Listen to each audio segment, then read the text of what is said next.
और सोने के भाव जमीन पर रहने को तैयार नहीं है। लगातार सोने के भाव बढ़ रहे हैं और भाव बढ़ने की वजह से और फेस्टिव सीजन की वजह से लोग भी ये सोच में हैं कि आखिर वो कितने सोना खरीदे और ना खरीदे।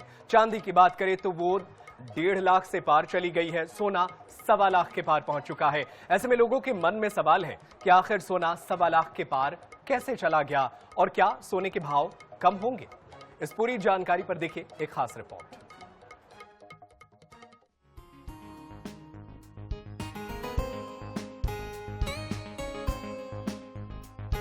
दुनिया भर में आज सोने के दाम में तेजी से इजाफा हुआ है। सोने की कीमतों में ऐसी तेजी शायद पहले कभी नहीं थी। कुछ महीने पहले जिसने गोल्ड की ज्वेलरी खरीदी या फिर गोल्ड में इन्वेस्ट किया, वो अब अफसोस जता रहे हैं कि काश कुछ ज्यादा खरीद लिया होता। लेकिन जो लोग पुष्य नक्षत्र और दिवाली पर खरीदारी कर रहे हैं, उनके मन में भी यही सवाल है कि क्या सोने के दाम आने वाले समय पर और ज्यादा बढ़ने वाले हैं। सवाल ये भी है कि आखिर सोने के दाम इतनी तेजी से क्यों बढ़ रहे हैं। दरअसल सितंबर के महीने में गोल्ड ईटीएफ में रिकॉर्ड निवेश हुआ। जुलाई सितंबर तिमाही की बात करें तो गोल्ड ईटीएफ में रिकॉर्ड निवेश किया गया है। क्या होता है गोल्ड ईटीएफ? इसे आप डिजिटल सोना भी कह सकते हैं। ये एक म्यूचुअल फंड की तरह होता है जो कि 99.5% शुद्ध सोने की कीमत को ट्रैक करता है।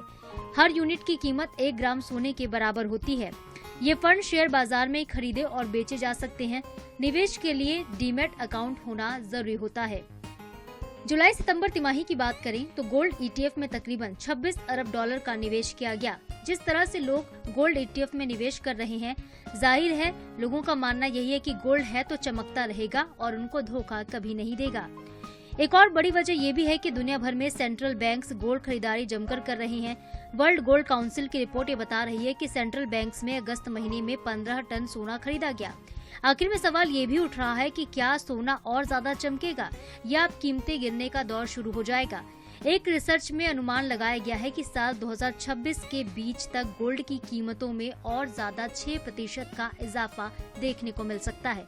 लेकिन इतना तय है कि जिस तरह से लोगों का रुझान गोल्ड ईटीएफ की तरफ बढ़ा है, वो दिखाता है कि इसकी शाइनिंग मेटल पर उनका यकीन पहले से कहीं ज्यादा बढ़ गया है। Bureau report, INS 24/7।